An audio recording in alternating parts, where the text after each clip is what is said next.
नमस्कार, मी दिग्पाल लांजेकर तुम्हा सगळ्यांचं मनापासून स्वागत करतो एबीपी माझावरच्या या खास आणि वैशिष्ट्यपूर्ण कार्यक्रमात, ज्याचं नाव आहे जत्रा। आपण आत्तापर्यंत 2 खंडोबांना भेटलो। ते खंडोबा वसले होते सह्याद्रीच्या डोंगर रांगांमध्ये आणि आज आपण आलोय प्रतिजेजुरी बघायला सातपुड्या जवळच्या डोंगर रांगांमध्ये। आपण आलोय फैजपूरला, जळगाव जवळ। इथली केळी खूप प्रसिद्ध आहेत, आंतरराष्ट्रीय स्तरावर प्रसिद्ध आहेत। हजारो क्विंटल केळी इथनं रोज निर्यात होतात आणि या केळ्यांप्रमाणेच प्रसिद्ध आहे इथला खंडेरायाचा उत्सव।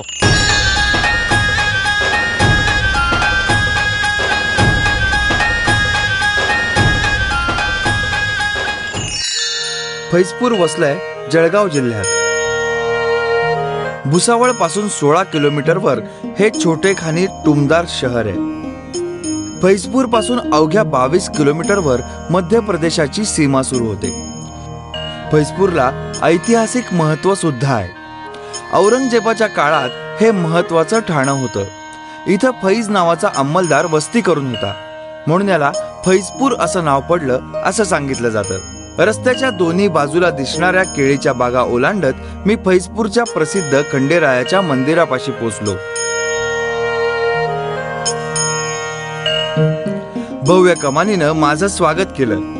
ही कमान दाटी वाटीनं सजलेल्या स्टॉल्स मधूनही आपलं अस्तित्व दाखवत होती।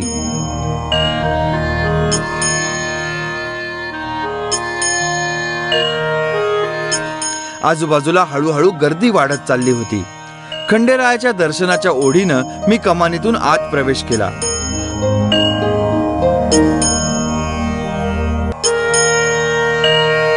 आजूबाजूला लागलेले विविध स्टॉल आलेल्या लोकांना आकर्षित करत होते। हे सगळे स्टॉल निहाळत मी मंदिराच्या दिशेनं पुढे सरकलो।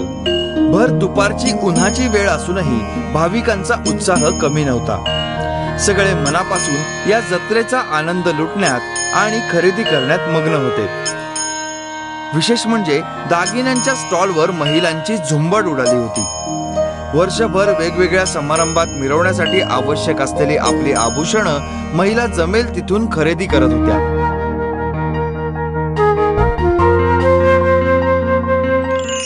या जत्रेतलं खास वैशिष्ट्य म्हणजे ही रेवडी। या रेवडीचे 2 प्रकार आहेत। ही कच्ची रेवडी खूप चावून खावी लागते, कारण ही अशी इलॅस्टिक असते। आणि ही पक्की रेवडी जी तिळात भिजवलेली असते आणि त्यामुळे ती कडक होते। दोन्हीही तितक्याच रुचकर आहेत। हे स्टॉल निहाळत असतानाच माझी नजर गेली एका माणसाकडे। तो बांबूला काहीतरी एक लवचिक गोष्ट बांधून ओढत होता आणि पुन्हा ओढला गेलेला भाग अडकवून परत ओढून त्या गोष्टीची तार लांब करून वाढवत होता। कुतूहल वाटलं म्हणून मी जाऊन चौकशी केली, तर त्या माणसाच्या हातात चक्क गुळ होता आणि तो त्या गुळाच्या पाकाची तार ओढून लांब करत होता। कशासाठी? रेवडीसाठी। फैजपूरची रेवडी सुप्रसिद्ध आहे। गुळ शिजवून मग त्याची तार करून त्याला आवश्यक तेवढं लवचिक बनवलं जातं। हा लवचिक गुळ कापला जात नाही, म्हणून लाकडी दांडक्यानं विशिष्ट कोनात फटके मारून त्याचे तुकडे केले जातात। याला म्हणतात कच्ची रेवडी। कच्ची रेवडी सुद्धा खूप स्वादिष्ट असते। एकदा तुकडे करून झाले की हे तुकडे तिळात भिजवले जातात आणि मग पक्की रेवडी तयार होते। गंमत अशी की कच्ची रेवडी च्युइंगम सारखी लवचिक असते, तर पक्की रेवडी फक्त तिळाच्या संपर्कात आल्यामुळं खुसखुशीत बनते। जत्रेत कित्येक जण फक्त ही रेवडी चाखायला आणि घरी घेऊन जायला येतात। रेवडीचा आस्वाद घेऊन मी जत्रेत पुढे निघालो। आता स्टॉलची आणि त्यावर खरेदी करणाऱ्यांची संख्या वाढली होती। जत्रेतली मौजमजा अनुभवत मी पोचलो भांड्यांच्या विभागात। म्हणजे असं कोणी नेमून दिलं नव्हतं की हा भांड्यांचा विभाग, पण लोकरूढी आणि नियम म्हणून या अवाढव्य जत्रांना ही अशी एक आपापलीच शिस्त लागते। या भांड्यांच्या विभागात मला काही वैशिष्ट्यपूर्ण भांडी दिसली, जसे हे हंडे। जळगाव भागात अजूनही शुभ कार्यातला स्वयंपाक अशा तांब्याच्या मोठाल्या हंड्यांमधून केला जातो। इथले जाणकार म्हणाले की कोणाच्या घराबाहेर किती मोठे तांब्याचे हंडे आहेत त्यावरून त्या घरानं मंगल कार्यात किती खर्च केला हे ओळखलं जातं आणि त्यावरून त्या घराण्याची तालेवारी ठरते। घराण्याच्या तुलनांचं हे अजब गणित मनाशी घोळवत मी जत्रा अनुभवत पुढे निघालो। जत्रा म्हणजे वार्षिक खरेदीचं केंद्र। मोठ्या दुकानदारांपासून छोट्या छोट्या फेरीवाल्यांपर्यंत सगळे या केंद्राकडे लक्ष ठेवून असतात. जशी गिरायकांची खरेदीची तशी विक्रेत्यांची वार्षिक कमाईची बेगमी याच जत्रांमध्ये होऊन जाते. या जत्रांमध्ये कमी खर्चात मिळणारी खेळण्यांची दुकानं आपलं लक्ष वेधून घेतात आणि त्यावर अचंबा करत पुढे जाणार तोच मला काही लाकडी भांडी दिसली. त्यांची नावही विशेषच, बडगी आणि ठेचणी. जळगावातलं वांग्याचं भरीत जगप्रसिद्ध आहे, ते या भांड्यामुळे. यातली बडगी म्हणजे एक उथळ लाकडी खल. या वाडग्यात वांग्याचं भरीत ठेचणीनं काढलं जातं. याची चव काही औरच लागते. या बडगीचं आणखी एक वैशिष्ट्य म्हणजे ही बडगी फक्त आणि फक्त या यात्रेतच मिळते. या 2 भांड्यांबरोबरच एक भला मोठा लाकडी चमचा आपल्याला इथे बघायला मिळतो. त्याला चाड असं म्हणतात. प्रत्येक जत्रेमध्ये काही ना काही वैशिष्ट्य असतंच, तसं या जत्रेचं हे खास वैशिष्ट्य आहे. इथे ही काही भांडी मिळतात, जी भांडी इथून पुणे मुंबईपर्यंत कुठल्याही बाजारपेठेत मिळत नाहीत. फक्त या जत्रेमध्ये 3 दिवस उपलब्ध असतात. त्यामुळे इथे बायकांची मोठी झुंबड उडते हे खरेदी करायला. ही सगळी नवलाई पाहत मी मंदिरात प्रवेश केला. मंदिराच्या मुख्य दरवाजासमोर शनी मंदिर आहे. यात शनीची दगडी मूर्ती आहे. या शनिदेवाचं दर्शन घेऊनच आत देवळात खंडोबाच्या दर्शनाला जायचा प्रघात आहे. याचं दर्शन घेऊन मी आत प्रवेश केला. मंदिराची बांधणी साधी आहे आणि हा साधेपणाच आपल्याला देवाच्या जवळ जायला मदत करतो. न्हावी गावाकडं मूर्ती घेऊन निघालेल्या बैलगाड्या इथेच रुतून बसल्या. भाविकांना खंडोबाने दृष्टांत दिला की मी आता इथून पुढे जाणार नाही, मला इथेच थांबवा. म्हणून खंडोबाची प्रतिष्ठापना या मंदिरात करण्यात आली. या मंदिराला 210 वर्षांचा इतिहास आहे. हे 211वं वर्ष आहे. या दर्शन घेऊया.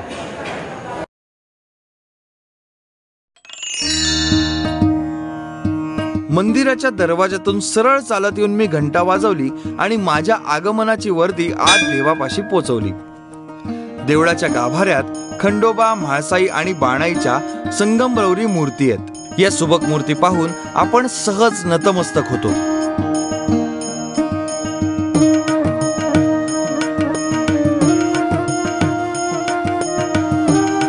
या मूर्तींमध्ये खंडोबा घोड्यावर स्वार आहे, तर बाणाई आणि म्हाळसाई यांच्या उभ्या मूर्ती आहेत. भाविक आतुरतेनं खंडोबाचं दर्शन घेत होते. आजच्या जत्रेनिमित्त खंडोबा, म्हाळसाई आणि बाणाई यांना उंची वस्त्र आणि आभूषणांनी सजवण्यात आलं होतं. त्यामुळं या मूर्ती मनोहारी दिसत होत्या.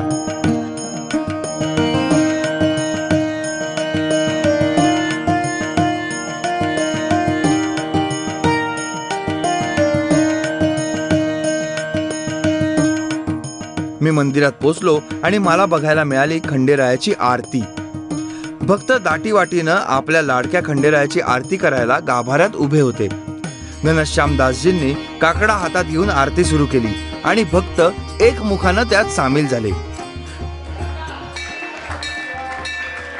टाळ्यांच्या गजरात, घंटेच्या नादात सगळे भक्त आरतीत तल्लीन झाले होते.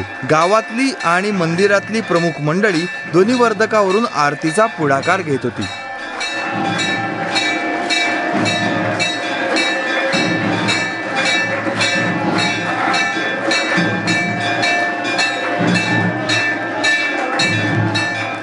न्हावी गावात काय आहे हे कुतूहल मला स्वस्थ बसू देईना, म्हणून मी न्हावी गावाची वाट धरली.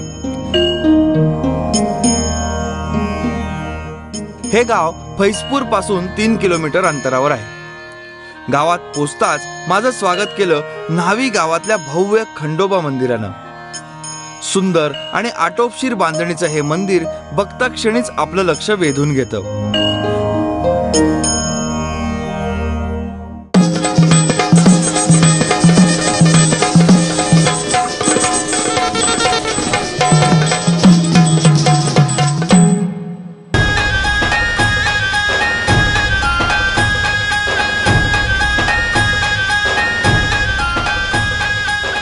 आरती संपन्न झाली आणि काकडा आरतीसाठी भक्तांमधून फिरवला गेला. आरती घेण्यासाठी भक्तांची एकच झुंबड उडाली. त्यानंतर देवाला मंत्र पुष्पांजली वाहिली गेली.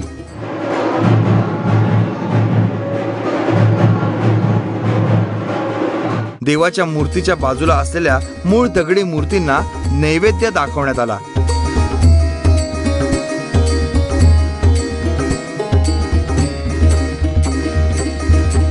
आरतीचा सोहळा पार पडल्यावर भक्त देवाच्या दर्शनासाठी पुढे सरसावले. आपल्या बरोबर आपल्या लहानग्यांनाही दर्शन मिळावं म्हणून भक्त प्रयत्न करत होते.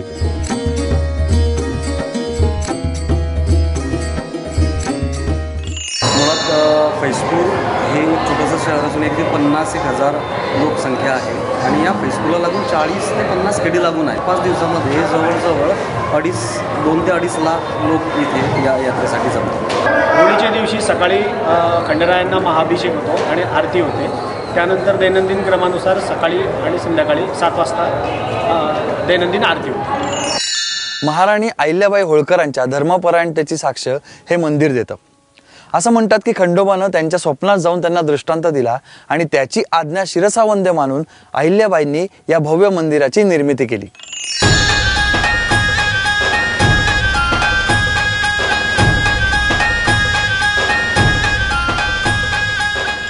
मूळ फैजपूरचं दर्शन झाल्यावर ज्या गावी या मूर्ती निघाल्या होत्या त्या न्हावी गावात काय आहे हे कुतूहल मला स्वस्थ बसू देईना, म्हणून मी न्हावी गावाची वाट धरली.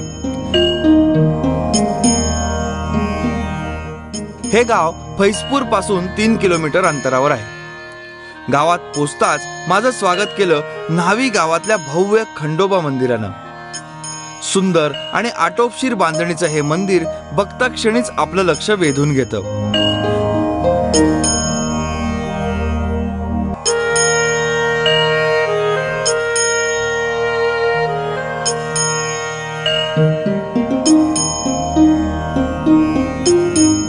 न्हावी गावात खंडोबाचे खूप भक्त आहेत, म्हणून खरं तर फैजपूरच्या मूर्ती आणल्या गेल्या, पण त्या काही इथपर्यंत पोचल्याच नाहीत. मी आता उभा आहे फैजपूर जवळच्या न्हावी गावामध्ये. या गावामुळे फैजपूरला त्याचा खंडोबा मिळाला. खंडोबाने दृष्टांत दिला आणि तो तिथेच थांबला. त्यानंतर या गावामध्ये गावकऱ्यांना नवीन मूर्ती आणावी लागली, तीच ही मूर्ती. फैजपूर प्रमाणेच या गावातल्या मूर्ती सुद्धा सुबक आहेत. इथे सुद्धा खंडोबा घोड्यावर आणि म्हाळसा बाणाई उभ्या दिसतात.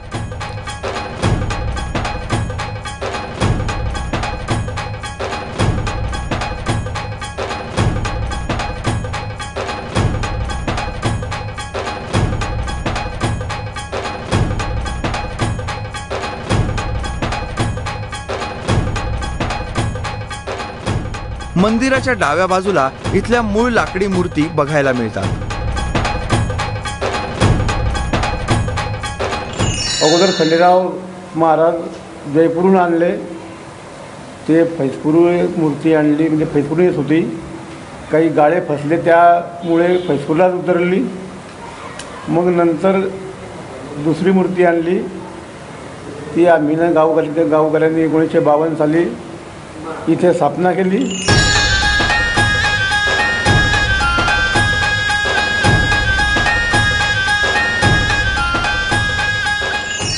इथे पहिल्या मानाची पेहडवाड्याची होळी पेटते.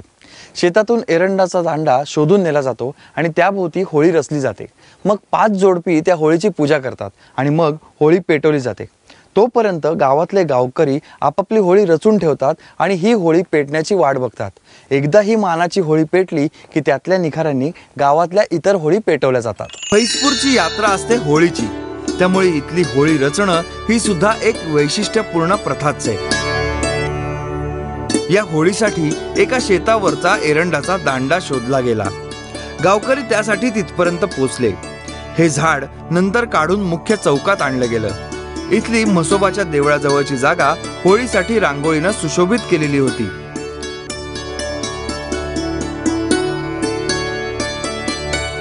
तिथे एक खड्डा करून हे झाड पुरलं गेलं.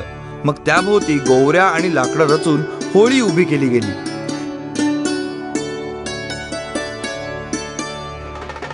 यासाठी आळीतल्या प्रत्येक घरातून साहित्य आणून दिलं जातं. सरपण रचलं जातं. या जागेला म्हणतात पेहडवाडा.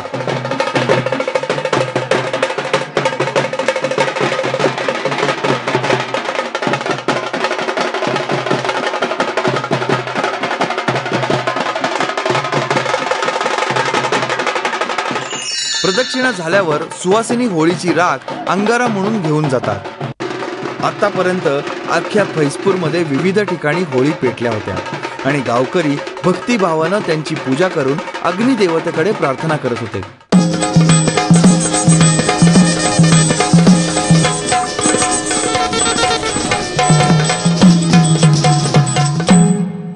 आपण आता पेहेडवाड्यामध्ये उभे आहोत। आपण जे एरंडाचं झाड मगाशी बघितलं ते आता इथं आणलं गेलंय आणि त्याच्याभोवती वेगवेगळ्या घरातनं आणून सरपण रचलं जात आहे, होळी तयार केली जाते। थोड्याच वेळात ही होळी प्रज्वलित केली जाईल आणि मग उत्सव सुरू होईल। यानंतर होळीचा मूळ सोहळा सुरू होतो। सुवासिनी पूजेची ताटं घेऊन येतात। मानकऱ्यांच्या हस्ते आधी मसोबाची पूजा केली जाते।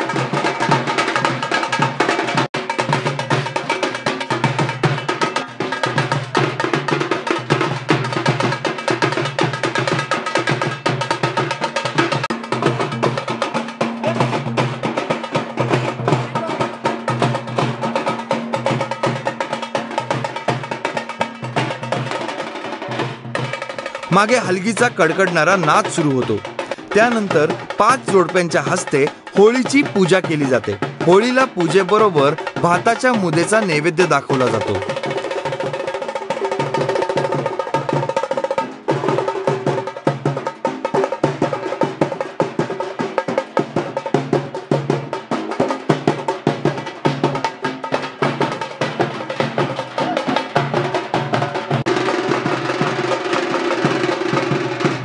आतापर्यंत सगळे गावकरी होळीपाशी जमले होते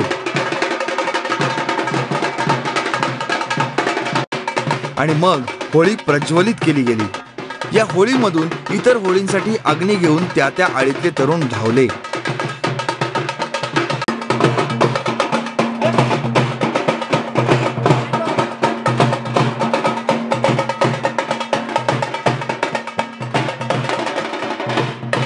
मग होळीभोवती प्रदक्षिणा सुरू झाल्या। पारंपरिक पद्धतीनं बोंब मारत या प्रदक्षिणा सुरू होत्या। मी सुद्धा या प्रदक्षिणेची मजा लुटली।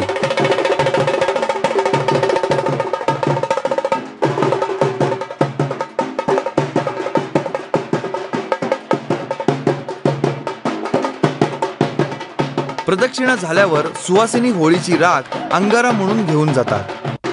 आतापर्यंत अख्ख्या फैजपूरमध्ये विविध ठिकाणी होळी पेटल्या होत्या आणि गावकरी भक्तिभावानं त्यांची पूजा करून अग्निदेवतेकडे प्रार्थना करत होते। होळीच्या या लखलखत्या प्रकाशात मी फैजपूरचा निरोप घेतला।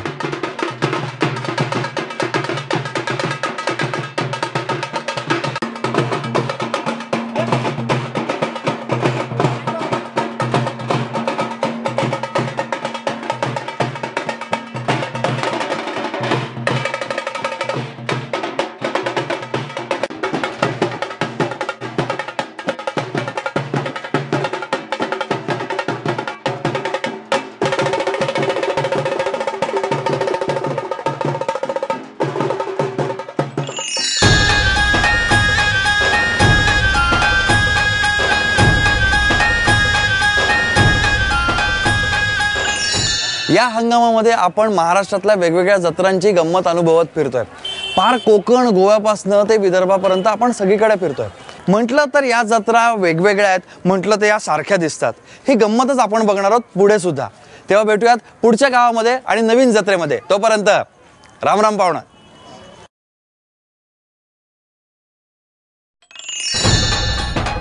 आपण आज असाच एक संस्कृतीचा मिलाफ बघायला आलोय सातारा जिल्ह्यातल्या खातगुण गावामध्ये श्री पीर साहेब राजेवल्ली राजे बाग सवार यांच्या दर्ग्यामध्ये।